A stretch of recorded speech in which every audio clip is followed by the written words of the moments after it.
What's good, everybody? What's good? This is Zero Ends here, and today there's some interesting news that has to look at. 1 second, guys. Give me 1 second.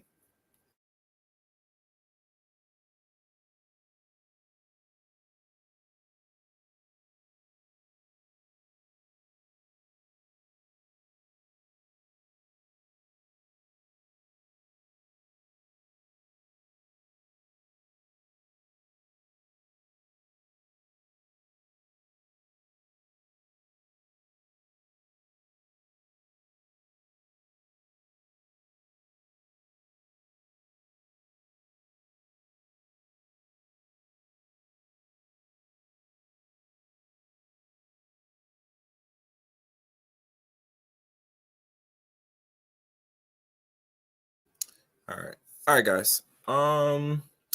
If you are coming through, or you're watching, or new to the Zero Ends channel, welcome to Zero Ends. And for those that want to subscribe, you know the deal. I think you have to hit the red button, hit the top notification bell for the live streams mostly, and some uploads on Zero Ends channel. What else is here? There's no Twitter, or there might be a TikTok for Zero Ends, but pretty much that. There's no other social media but here on the YouTube. So to find Zero Ends, you have to subscribe to the Zero Ends channel on YouTube. Also, there's also a library of some previous audio and previous book readings, and there's probably more to come on the Zero Ends channel. So make sure your notifications are high. Be on the lookout for that. And what else is on here on the menu? And also, I think that's it for now. Just sit back. And also please like the video and like the streams as well. And leave a comment. It always helpful to leave some form of comment so the algorithm knows that you did either watch it or have your views on it. You know, closed mouths don't really get fed around the YouTube streets, so always leave a comment and a like. Either or both will be good, but nonetheless, all forms of interaction is necessary. Now, let's see where we're going here.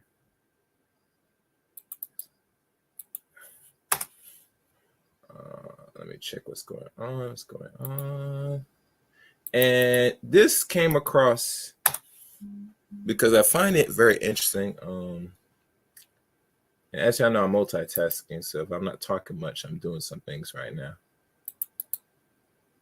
Be patient. All right. What else? Oh, matter of fact, no, I want to, because where is this?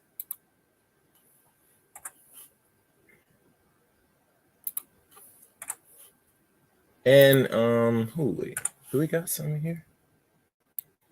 All right. I'm trying to.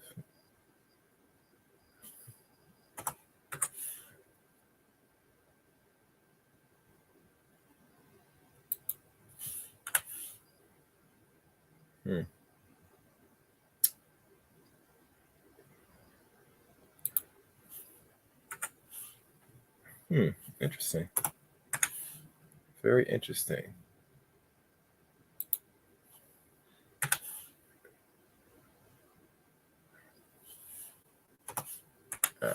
Okay.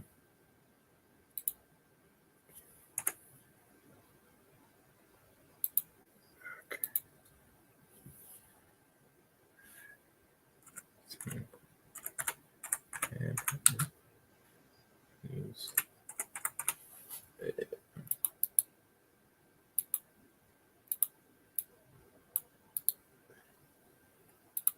Hold on, guys.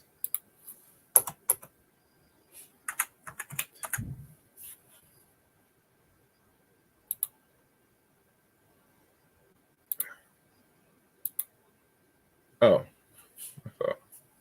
Oh yeah, I forgot him. There we go. All right, we can go now. We can begin. And let me check if other side of things. All right, well said. So let's look at this. Today's title is titled "The Removal of Section 230 and the possible end of content creators." And there are many more content creators, and the ones that's coming, and there will be the new ones to come. They might not get the news or hit on the latest news, and it's all understand. But nonetheless, this is something for them to understand as well if they're going to be doing content throughout the digital space. So I'm going to probably look at maybe 2 different articles and see what it really means about this particular bill that was put either placed or trying to remove or roll back, like most bills here in America. And there's a lot of bills that have been rolled back, from Roe v. versus Wade to what was the other bills that were rolled back? That was the only biggest bill that was rolled back. Now I think about it. So there's not many that I could, think long and hard, but those are the ones so far that comes to mind. And yes, I will put the it will be put up in advance because anybody wants to.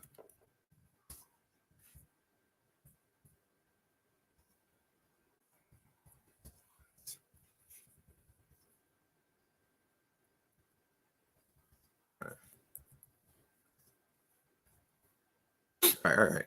Good. And make sure to like the video as well.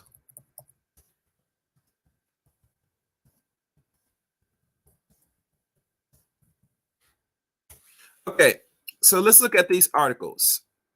And there are many right now. I think I'll focus on 2 for now. And for y'all, if y'all want to Google and look at them, that is on your own time. The funny thing about all this, because I've noticed it circulating and making its rounds, I asked the question, and the question has to be asked.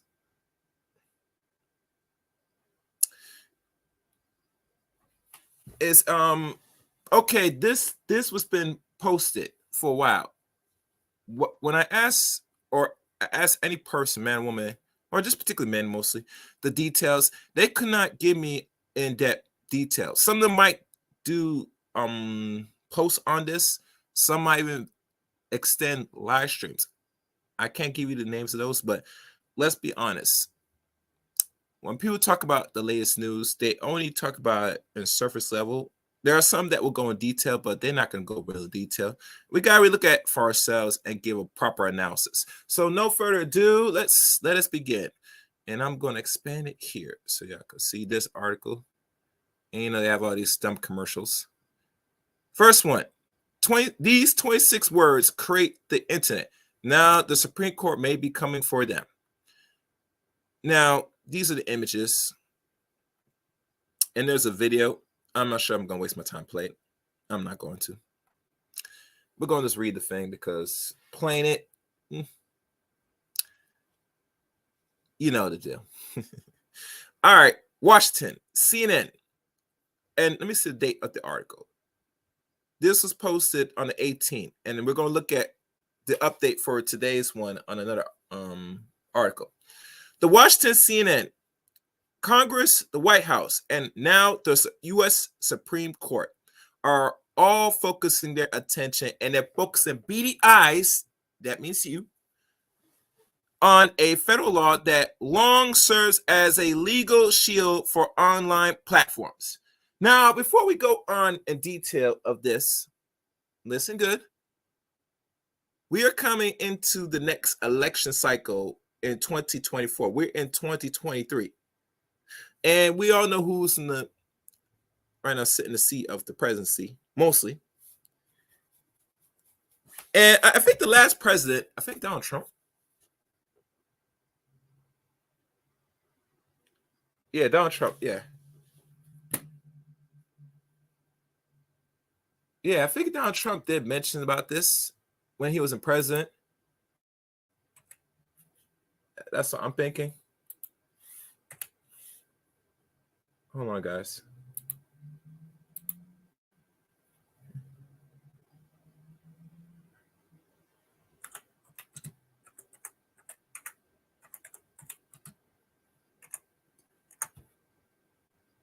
Hold on.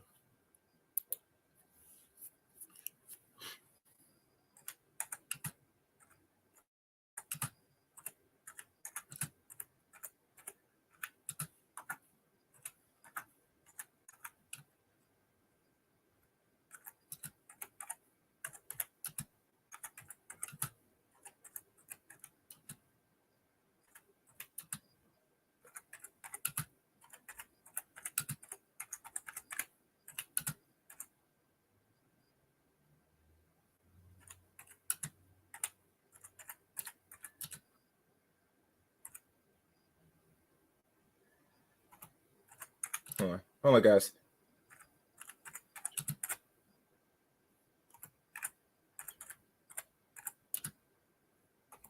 One second, guys.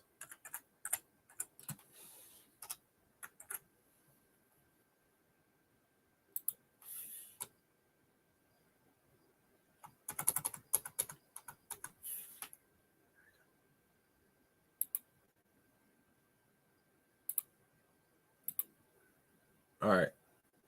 All right, let's continue, guys.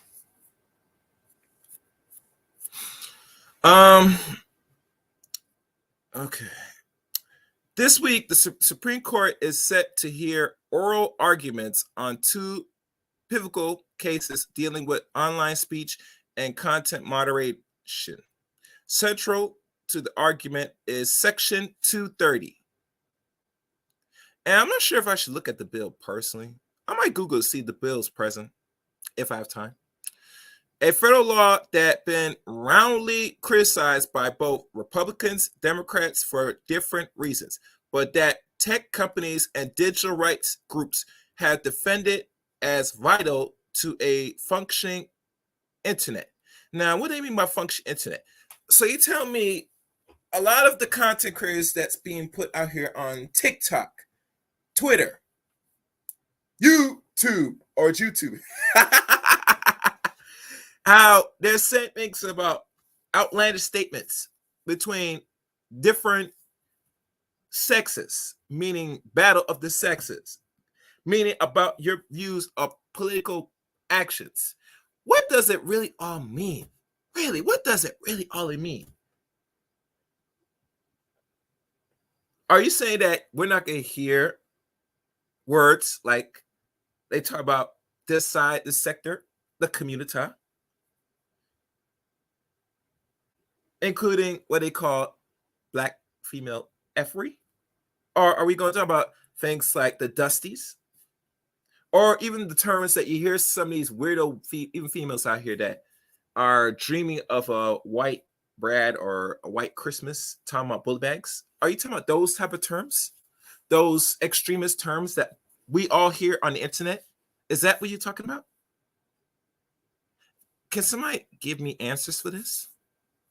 I'm confused. I am confused. But nonetheless, let's keep going. Tech companies involved in the litigations have cited the 27-year-old statute as part of an argument for why they should have to face lawsuits alleging they gave knowing substantial assistance to terrorist acts by hosting and algorithmically recommending terrorist content. Oh,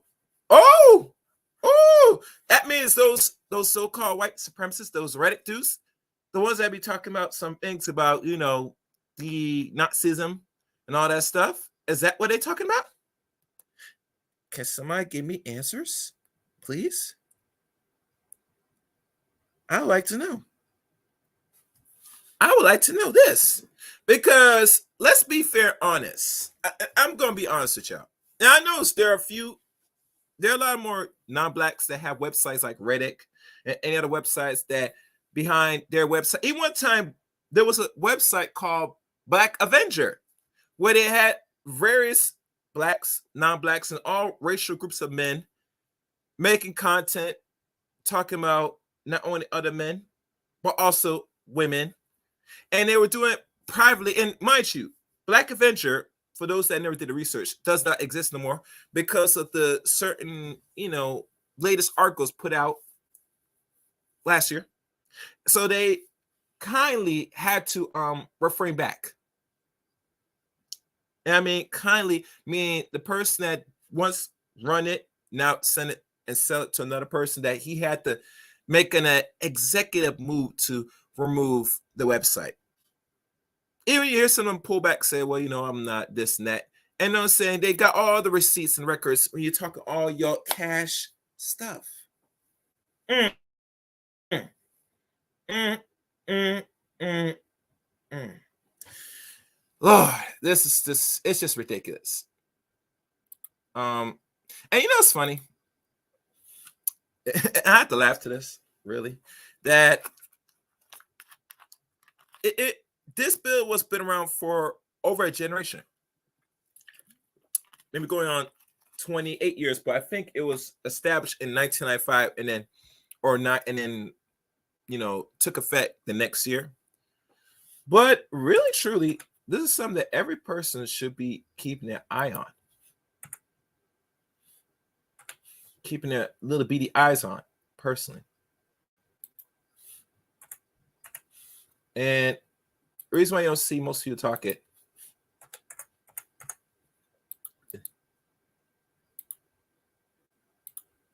and I know this is not going to be favorable. This is going to be boring. I get it. I do get it. I understand this should be boring, because no one want to hear this crap. And as you see here, there's an article relating to the same article that they, on the left-hand side, you see one point here of the banning of TikTok in the U.S. should be looking at saying screamer. And TikTok is another application that's not run by America, it's run by the Asians. And their algorithm is different from how we use TikTok in the West. As y'all know, TikTok, their algorithm is designed to empower their own people, even to the point as educating and enforcing education on their own people in Asia, while their algorithm for other users is to promote nonsense, buffoonery, and garbage.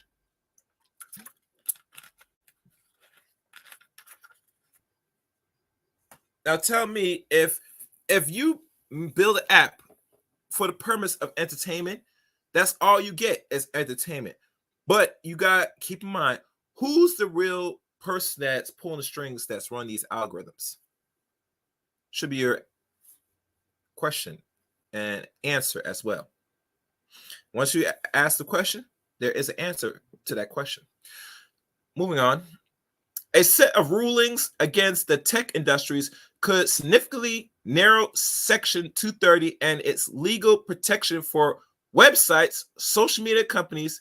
If that happens, the court decision could expose online platforms to an array of news lawsuits over how they present content to users. Such a result would represent the most consequential limitations ever placed on a legal shield that predates today's biggest social media platforms and has allowed them to nip many content-related lawsuits in the bud. Now, what this means, if y'all recall, remember Tasha K? Yes. She got sued by a known celebrity. And the celebrity won, and in rewards of her winning of the lawsuit, she is rewarded roughly $4 million. Now, we all know that Tasha eventually will have to pay that. I'm not sure if she's ever going to pay it in full, because I don't think what she does or what she makes amount enough for her to pay that debt. I think her platform alone doesn't even gross $1 million a year last time I checked. And she has 1 million subscribers last time I checked. Especially if you pay taxes on it, which there are some tax breaks if she either C Corp or LLC her brand, maybe. And now, and let's be known, if you put that same little copyright federal nonsense will protect you from this removal of Section 230. I wonder. I don't think so, but I could be wrong. I mean, as you know, use certain keywords in your description to hopefully shield you for these things. But like I said, these are the same articles that's coming out. And if the news anchors again going to be sued for putting out any information, then that's going to be a problem. And last time I checked, a lot of people, if you're a small content creator or pretty well-to-do content creator, this could hurt you a little bit in how you go about making your content moving forward. You might not be able to cover celebrity junks, possibly. I'm just saying. It's a possibility. But we shall see. Let's keep going. And more could be coming. The Supreme Court is still mulling whether to hear several additional cases with implications for Section 230.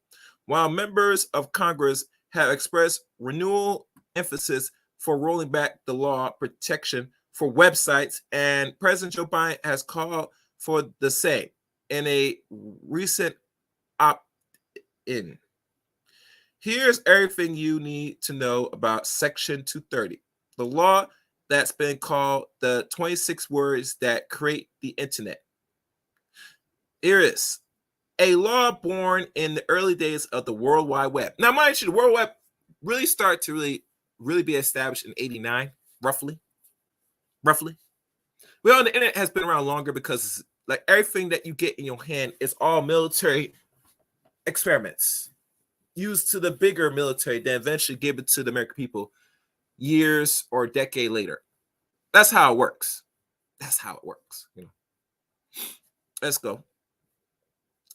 Passed in 1996. In the early days of the World Wide Web, Section 230 of the Communications Decency Act was meant to nurture startups and entrepreneurs. That was the premise.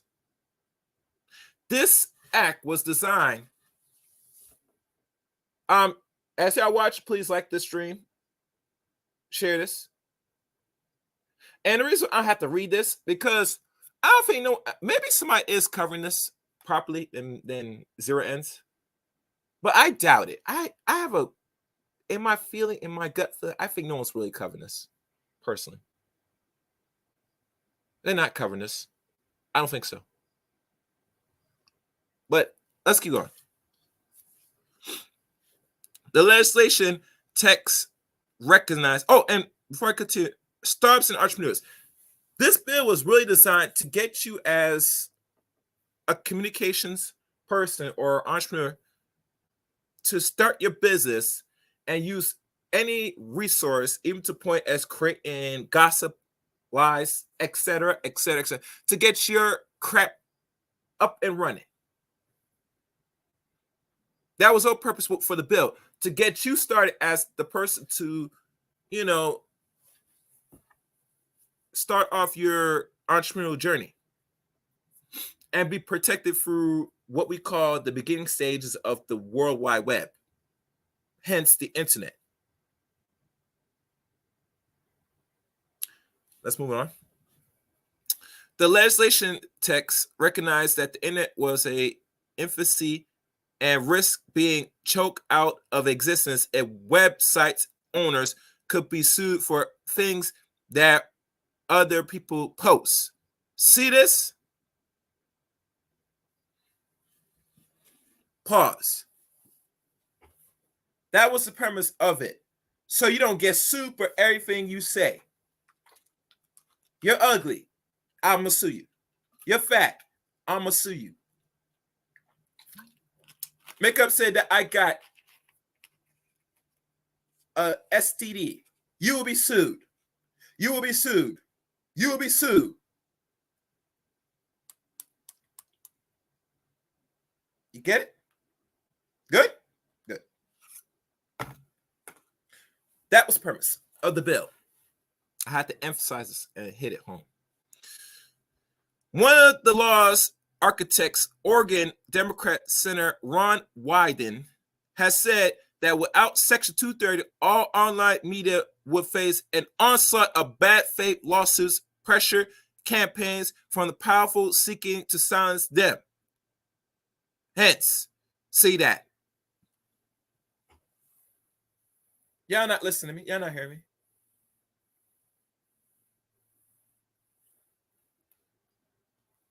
And remember, in America, how things go, you can sue anybody for every little things, if you think about it. Yes, you can. You could do that. You could sue them for every little thing. So, knowing this, it makes you have to make some serious decisions how you go about, if they really roll back this bill, how you going to put out your content moving forward. And the reason why I said be mindful and how you can move forward, moving content, because most people nowadays, and this is more deeper than just using websites that you do not run and control. They're talking about even your own websites. Like KYG, might know who that is. That's a website. You put out content, regardless you're being paid or not. If someone gets wins, you're doing that for a reason, they could send it to the person and you could get sued for that. Meaning that if you have your own website and you put out your own content and people have to go for a paywall, you could still be eligible for suing as well. Now, a lot of people say, how is that so? Because you put behind the wall pay service, and anyone that's paying service to see your content, they can use any material now, record it, do whatever, and send it to the person, and that could be gears for a suit, possibly, because this bill protects you from a lot of things, even behind the paywall. Now, a lot of people think that's not sound. No, listen to me good. This bill protects people that's up and coming entrepreneurs, that's put out media. And if you say you're responsible, period. This is what is the discussion for today. The possibility of the removal of this bill. They're having conversations right now as we speak. And trust me, listen to me good. Listen. If you on any of their websites, do you know that when you put out content, you have forfeit your right that is their material, regardless it stays up or not? I want not only non-blacks to hear me, but I want you Negroes to hear me as well.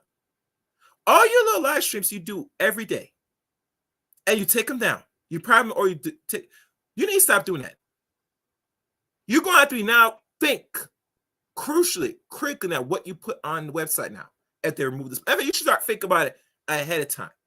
I'm giving you a fair warning now to tell you how this is going to roll out, how this is going to play out, move forward throughout the internet. Because no one's going to tell you this. I'm going to tell you this if you catch this replay. If you're doing videos and you have to constantly decide if you're going to keep it or whatever, stop it. Stop it. Stop it. Stop it right now.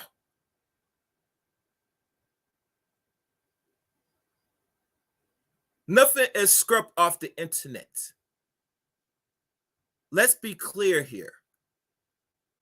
And even now, because they have clouds now, and archives to store in the gigabytes through websites either you control or you do not control by Viva submitting your and agree to the terms of service to allow these lengthy contracts.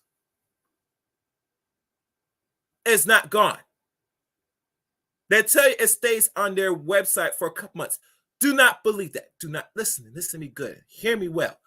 Matter of fact, let me check.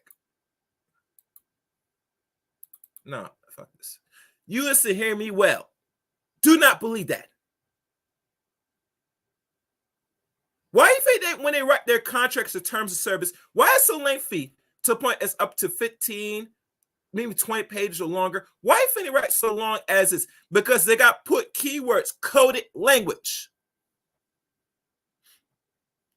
Because you're not going to read the full text. You're not lawyers.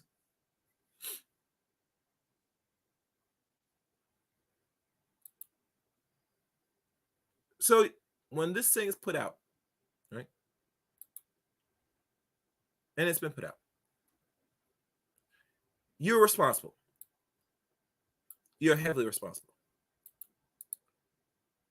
See, one thing is evident. And I remember there was one good content creator that died and had issues. And it's about your digital footprint and how you look at yourself outside the physical or digital world. You have to be mindful of that. I think his name is Kevin Samuels. And the reason why he's being mentioned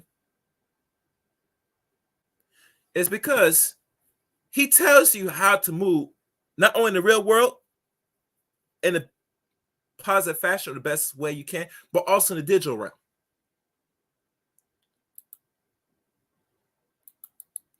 And even today, a lot of them still don't understand this. And they will not understand this.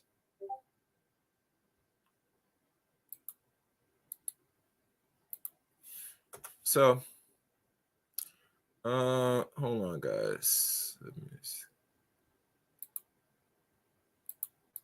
Let's check this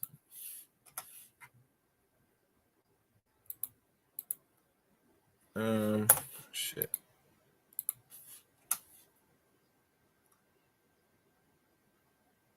All right, let's keep going, guys. I'll bog that down, but you get the point. He also said Section 230 directly empowers websites to remove content they believe is objectively by creating a good Samaritan safe harbor under Section 230. Websites enjoy immunity for moderating content in the way they see fit, i.e. YouTube. You know, YouTube had these little terms of service, and they always tell you the rules of how to use the website. And every time the rules change the way how they feel or how the algorithm is set up. Remember that? So not like saying you're doing a bad thing when you put your own content on their website, is what type of content you put. Because remember, YouTube, as it's created and its purpose throughout the last almost going 18 years, well, it's supposed to be something that you look to solve a problem. You ask how to do this. You type in YouTube's algorithm, search engine, and hence it gives you search engines of roughly 3 to 5 to 1,000 videos on particular ways of how to solve one problem. Not two, but one problem that you ask. And sometimes if you cannot find the answer through YouTube video, you go through Google. That's been around now since 1998. And it's going to celebrate its 25th birthday later in a couple months. Moving on. Not according to others' preference, although the federal government can still sue platforms for violating criminals or intellectual property laws, which, like I said, that could be verified. Contrary to what some politicians have claimed, Section 230 protects do not hinge on a platform being politically or ideology neutral.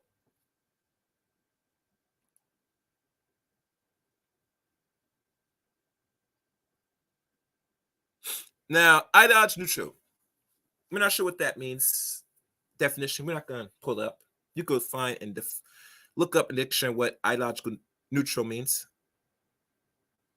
Now, I think if we had to guess, it means in the middle, most likely. The law also does not require that a website be classified as a publisher in order to qualify for liability protection.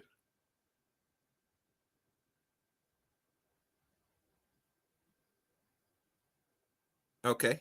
Now,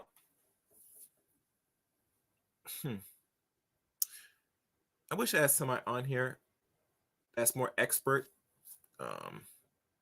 I don't. Normally, if I knew a lawyer person, I would hit him up, but I'm not going to, because now we have to understand more detail of what this means. A lot of people going to have a more clear definition and understand what is being read and what is being said.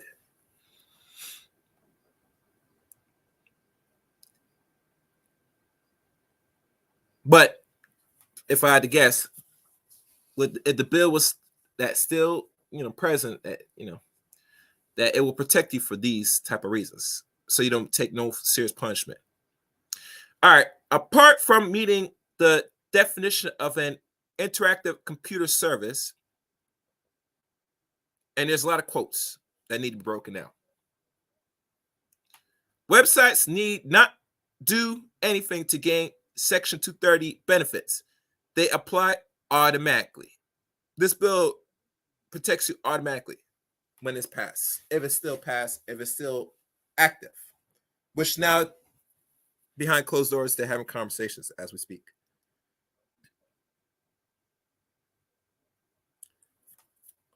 And I'm looking.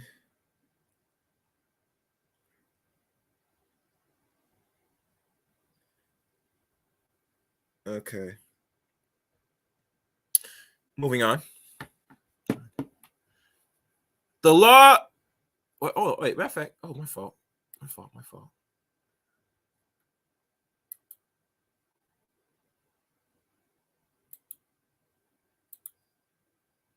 Hold on, guys.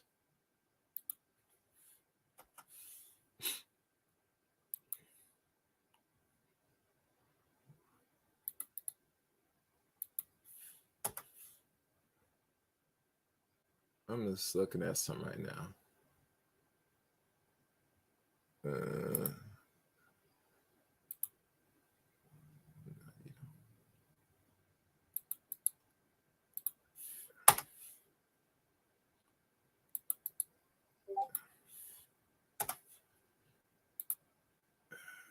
All right, let's continue.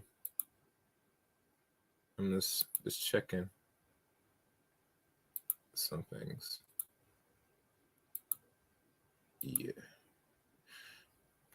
Oh yeah. I got this dude. Okay. The law and central provisions hold the websites and their users cannot be threatened legal as the publishers or speakers of other people's content. In plain English, that means that any legal responsibility attached to publishing a given piece of content ends with the person or entity that created, not the platform on which the content is shared or the user who reshares it. Okay, might have to read that again for those in the note, what they call the nosebleeds in the back.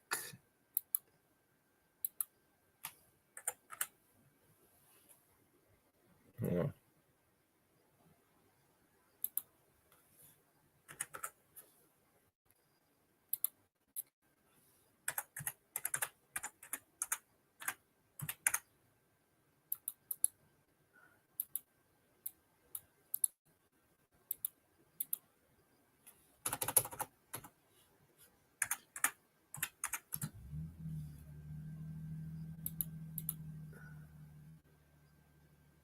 As you know, I'm multitasking. Okay, let's read that again. The law of central provision holds that websites and their users cannot be threatened legal as the publisher or speaker of other people's content. In plain English, that means that any legal responsibility attaching a given piece of content ends with the person or entity that created, not the platform on which the content is shared or user who reshares it. So I guess it only applies to the person that really created and shared. Anyway, moving on. The seemingly simple language of Section 230 believes its sweeping impact. Courts have repeatedly accepted Section 230 as a defense against claims of defamation, negligence, and other allegations in the past.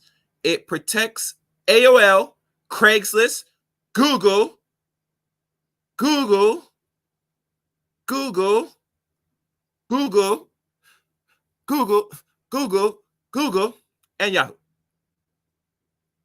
Build up a body of law so broad and influential as to be considered a pillar of today's internet.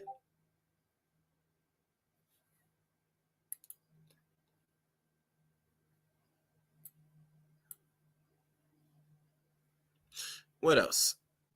The free and open internet as we know it could exist without Section 230. The Electronics Frontier Foundations and digital rights groups has written important court rulings on Section 230 have held that users and service cannot be sued for forwarding email, hosting online reviews, or sharing photos or videos that others find objectionable. It also helps to quickly resolve lawsuits cases that have no legal bias. Oh. So it seems to me that you. Wait, who's this? Hold on.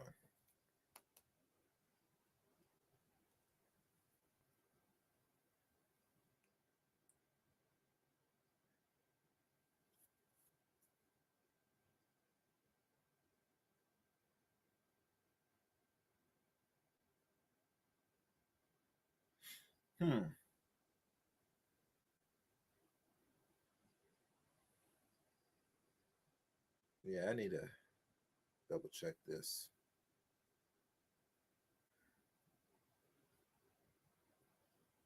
All right.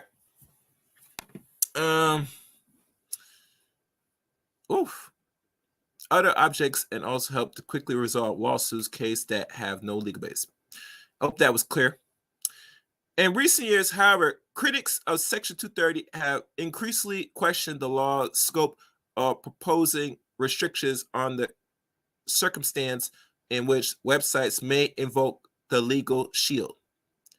Bipartisan criticism for different reasons.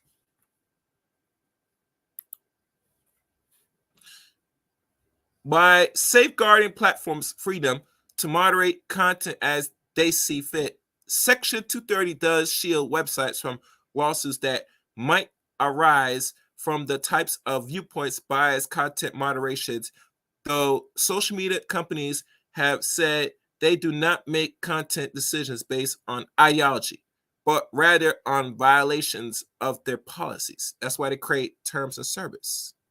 And that's why when you as a content creator, whether on, social media or on YouTube, which is another media, they create terms of service and policies. Some policies that they enforce heavily, some they'll, be lenient depending how much money you make them. Let me say that one more time. They'll be lenient to you depending on how much money you make them. If you're not making the money for them, you putting content out here, you're gonna be screwed, boo boo.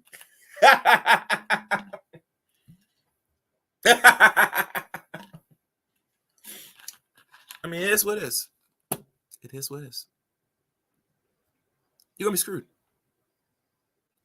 The Trump administration tried to turn some of these criticisms into concrete policies that would have significant consequence if it had succeeded, for example, in 2020 election. The Justice Department released a legislation proposal for changing the Section 230 that would create an eligibility test for websites seeking the law protection. That same year, the White House issued an executive order calling on the Federal Communications Commission to interrupt Section 230 in a more narrow way. Now, I'm not sure if they did this during 2020's election, because they said, or going on to 2020, or 2019 going on 2020, because you heard that the former president said that he was screwed, and come to find out, whether it was true or not, the bigger heads spoke and said, no, you're no longer be on this seat. It is what it is. So regardless, you try to put some laws to protect you, it doesn't matter.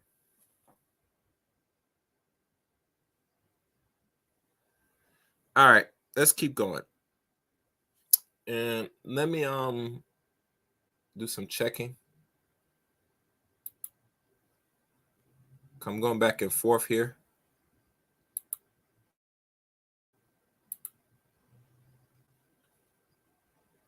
Yeah, I'm going back and forth.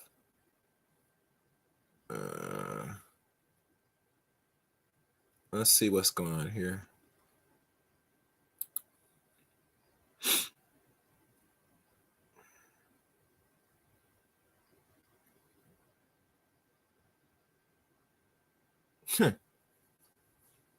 I'm definitely not watching that crap.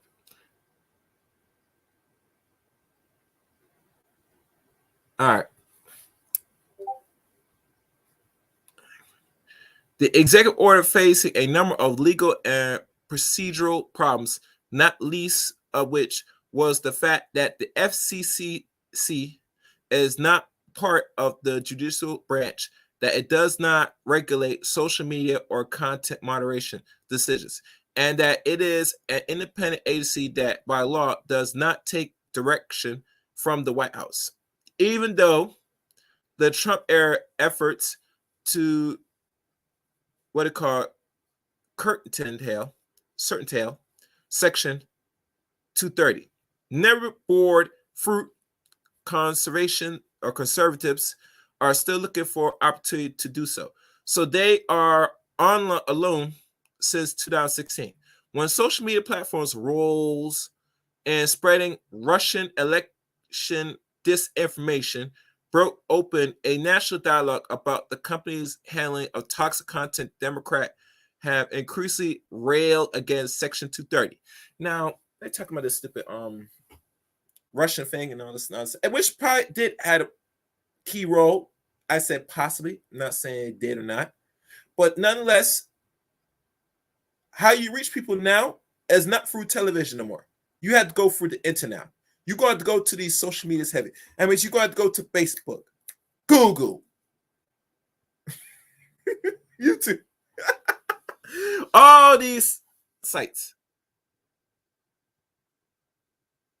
All these.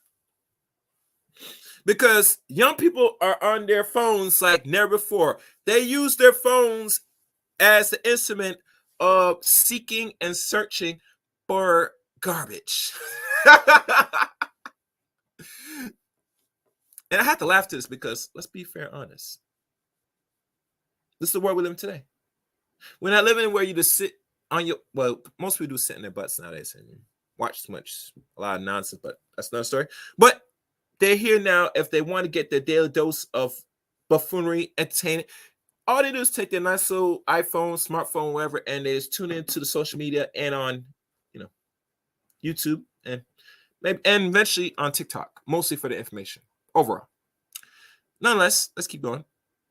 By safeguarding platforms' freedom to moderate content,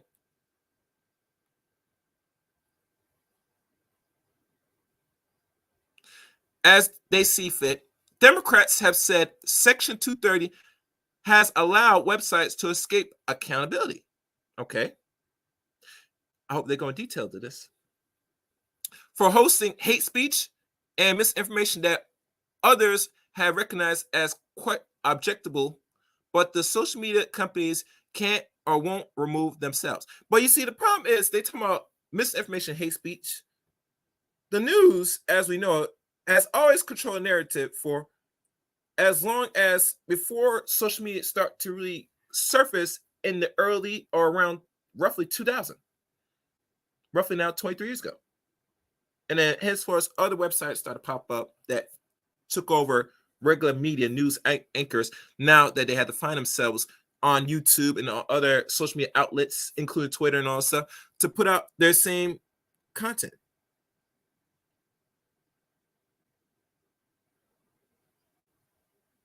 Do you see that?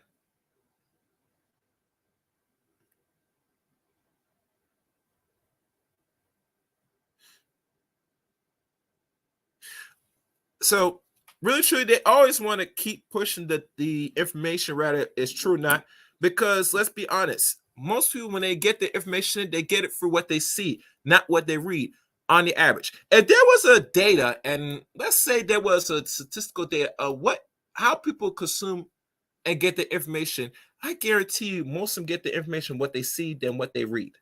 And that tells you that really when they talk about the literacy rate in America, it should be at where the educational system is, which is dead last.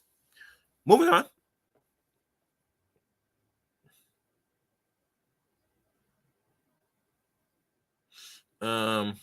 The results of bipartisan hatred for Section 230, even if the two parties cannot agree on why Section 230 is flawed or what policies might appropriately take its place.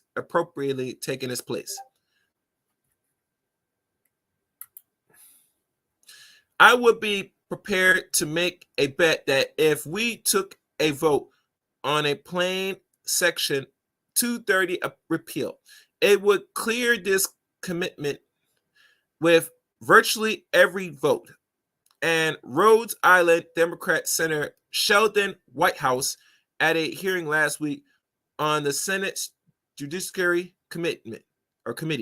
The problem where we bog down is that we want 230 plus, we want to repeal 230 and then have X, Y, and Z, and we don't agree on what X, Y, Z are. And you're never going to agree because let's be honest, what they do behind closed doors or sanctions, all this nonsense, they're not going to tell you.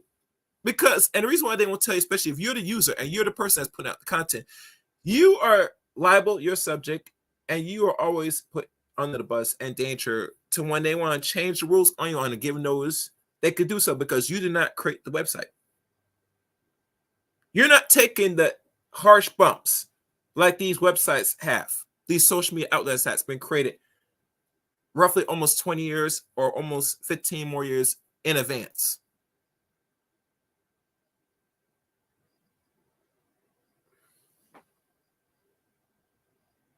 Oh, wow. All right. Courts take the lead. The deadlock has thrown much of the momentum for changing Section 230 to the courts. Most notably, the U.S. Supreme Court, which now has an opportunity that this terms to dictate how far the law extends. The tech critics have called for added legal exposure and accountability. The massive social media industries have grown up largely shielded from the courts and the normal developments of a body of law. It is highly irregular for a global industries that wield staggering influence to be protected from judicial inquiries, wrote the Anti-Defamation League in a Supreme Court briefing. For the tech giants and even for many of big tech's forces or fierce competitors, it would be a bad thing because it would undermine what has always the internet flourish. It would potentially put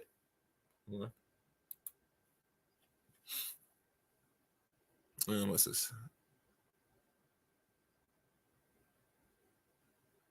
Put many websites and users into unwitting and abrupt legal jeopardy.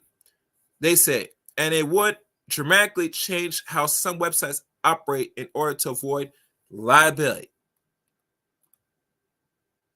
And what I mean liability, and let's be honest, and I'm gonna give my comment at the end of this article. Let me keep reading. The social media platform Reddit has argued in a Supreme Court briefing that its Section 230 is narrowing so that its protection do not cover a site recommendation of content and a user might enjoy. That would dramatically expand internet users' potential to be sued for their online interaction. Possibly. Recommendations are the very thing that make Reddit a vibrant place, wrote the company and several volunteers Reddit moderators. It is users who upvote and devote content and thereby determine which post gains prominence and which fades into obscurity. People will stop using Reddit and moderators will stop volunteering. The brief argument under a legal regime that carries a serious risk of being sued for recommending a defamatory or what they call defamatory or otherwise tennis post that was created by someone else. While this week oral arguments won't be the end of the debate over Section 230, the outcome of the case could lead to hugely significant changes to the internet and has never been seen, for better or for worse. That's the end of this article. And one time I used to put links, and I should put links to this. Matter of fact, I might put a link to this if it comes back. Yeah, this is CNN. Yeah, I'll put a link to this for y'all to look at this in the chat room. So if the only way to get the link, you have to listen to this stream.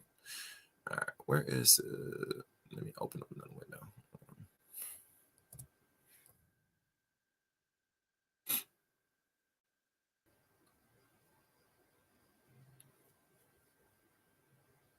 All right, guys.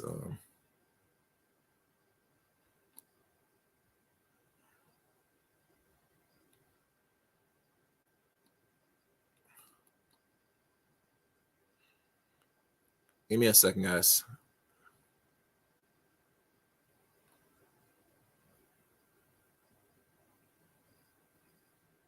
Okay.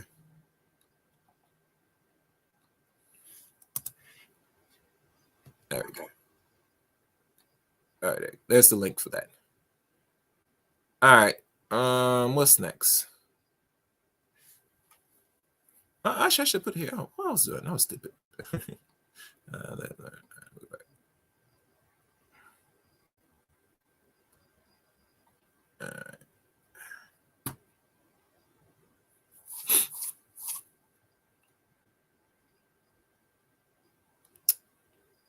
Moving on.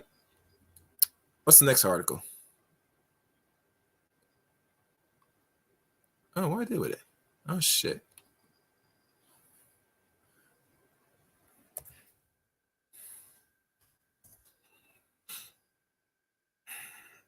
That was CNN. Now we're gonna look at the another article. I was gonna look at CBS, but I'm not really in the biz looking at it because this is now today's. And let me just look for this quickly, scan it. I might as well read it too. All right, we'll look at today. This is the update. The last one.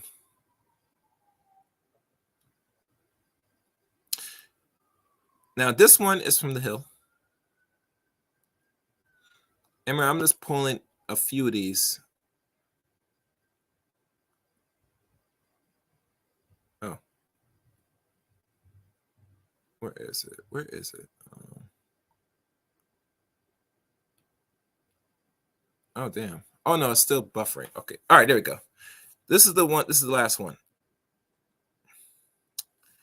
This one is from The Hill, and this is like recent. Section 230, students' debt top device Supreme Court agenda. Another article. And most of these websites nowadays, you can question them. But the Supreme Court begins a 2-week argument session on Tuesday that includes divisive clashes over student debt forgiveness, controversial liabilities, shields known as Section 230, and big tech arguments are fundamental to social media. The justice will begin. Hold on, let me make sure. We'll begin in a busy period by weighing the scope of Section 230. Before hearing from the Biden administration the following week, lawyers for the administrator will be seeking to fend off challenges to block its plans to forgiving up $20,000 in student debt for qualified borrowers. Now, mind you, and there will be more conversation about the student debt again. And the reason why there's going to be more conversation about this is because personally, in my opinion, this is just me. This country if I'm last time my math bears me, we're now almost $2 trillion in debt and student loan. Majority of that is by the ladies, and second is the fellas. And most of that most people, Americans, get, depending on degrees are useful or not, they're not going to be able to pay back these loans. Because if you owe 50 or more thousand, let's be nice, 40. Depending if you're living by yourself or you're shacking up, it's going to take you more than 10 years to pay off a debt. And the reason why I say it's going to take more than 10 years, because depending when you start your career, depending how much you're making, you got to be able to prioritize you paying your debt, aka your note. Just like how you pay your car note and all this stuff. You want to be able to pay that off as soon and quickly as possible. Because how this system works, or how the system works, debt is good, but not all debt is good. A so-called college student loan debt is not good. You get loans and forgiveness from other entities will be more beneficial than getting a whole loan for something that does not get you in return.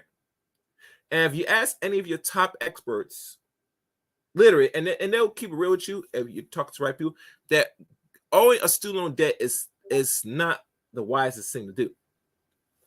I'm just saying.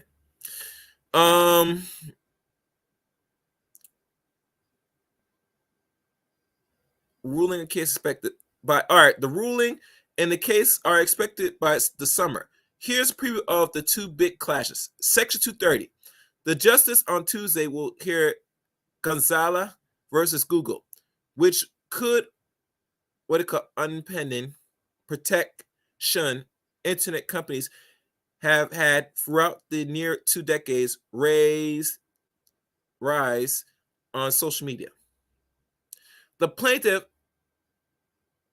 relatively of a victim of who was among the more than 100 people killed in a series of attacks by Islamic State terrorists in Paris in November of 2015, sued Google under federal anti-terrorism law. This was almost 8 years ago. Roughly almost 20 years, or roughly 19 years, when the first bill act put in effect for Section 230.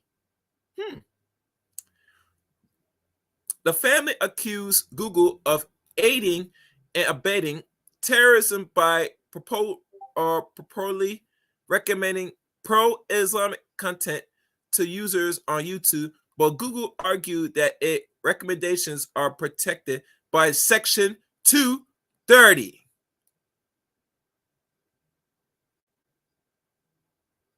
Yeah, this is going to be clip. Let me read that again. So this is the reason why this bill is being discussed right now, because they're having a court hearing in the summertime about this. Gonzalez versus Google. Why were we not notified about this, or no one has been talking about this throughout their social media?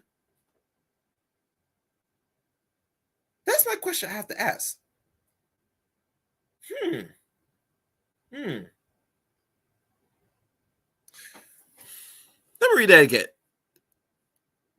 The plaintiff relatives of victims of who were amongst the more than 100 people killed in a series of attacks by Islamic State terrorists in Paris of November 2015 sued Google under federal anti-terrorism laws. The family accused Google of aiding and abetting terrorism by purportedly recommending pro-ISIS content to users on YouTube. But Google argues that its recommendations are protected by Section 230, and a controversial provision that shields internet companies from liability for content providers by third-party users.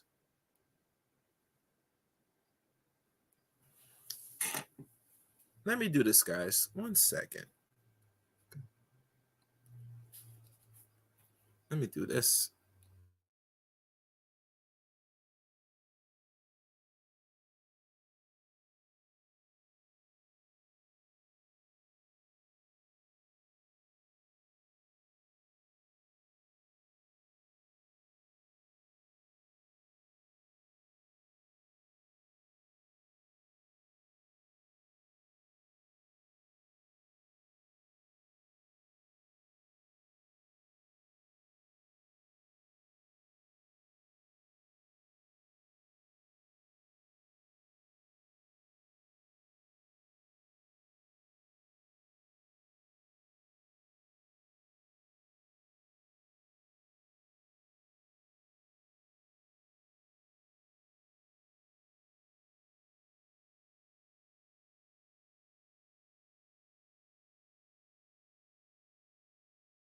All right, guys, let's keep going.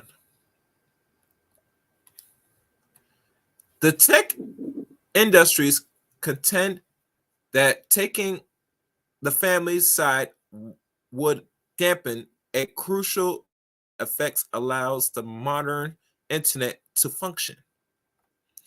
The recommendation algorithms are what makes it possible to find the needless and humane largest haystacks of Google wrote in a briefing. The dispute may also have broader impacts beyond the tech industries. On Wednesday, the justice will interrupt the anti-terrorism laws that the family believes makes Google liable in the first place. The courts will take it up through Twitter, Viva, Tamim, a case brought by relatives of another ISIS terrorist attack, victims that levies similar algorithms or allegations against social media platforms.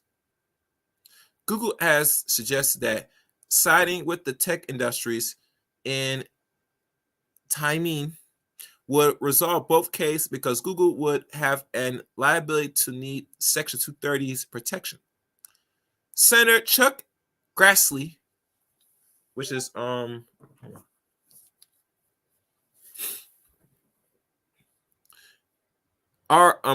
Iowa, I think it's Republican, and some legal scholars argue taking big tech's position will let terrorism synthesize off the hook, while others observe content that hold the company liable would lead foreign countries to reciprocal in their courts against the U.S.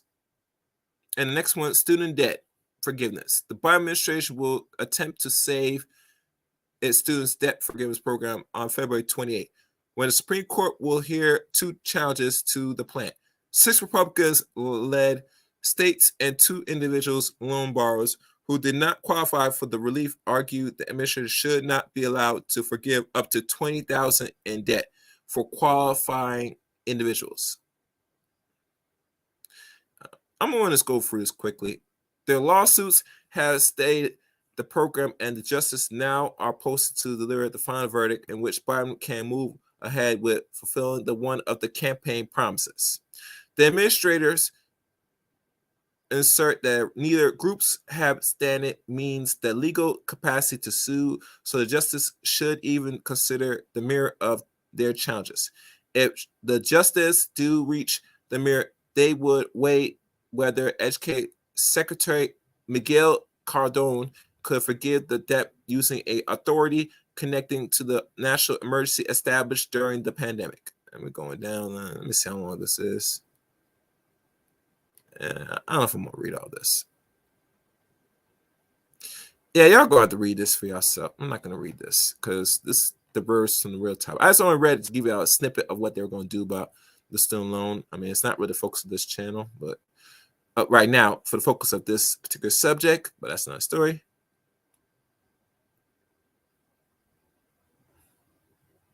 And it seemed to me here the Supreme Court, United States, Ronaldo Gonzalez, etc. Petitioners. So this is like the whole document and the response. Like I said, the Hill has more information on this. I'm not gonna go for that. That's gonna make the stream too long.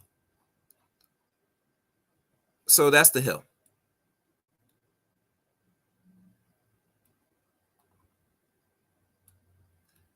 Yeah. Oh yeah. I might put this in the description because this is a news article.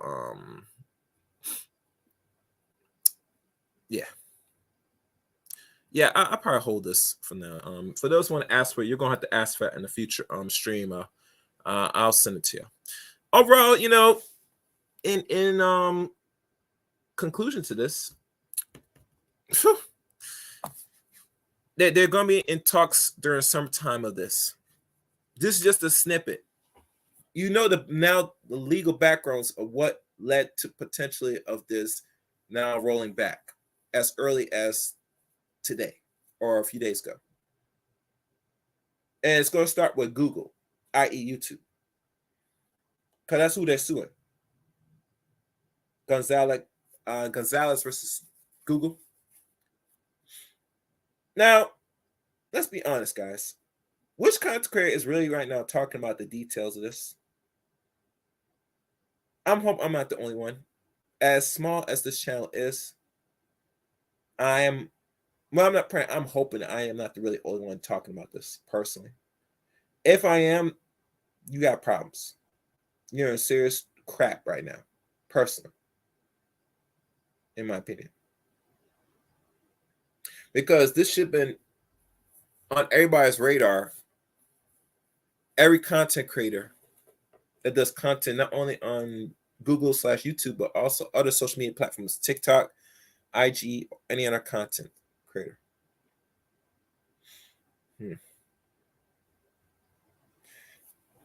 This is going to be very interesting. This is going to be very, very interesting. Very interesting indeed, man. I got to see how this is going to really turn out for real. For real, man. This doesn't really look good if they do roll back for a lot of people that does content on the internet personally.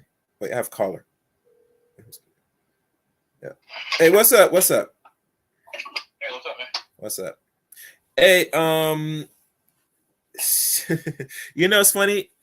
I was looking at some articles on this case, the Section 230, and it seemed to me the real premise of this that they had to look into is now because look like Google and another party are going to be in legal actions right now, going about this, about the ISIS and the terrorist acts back in 2015.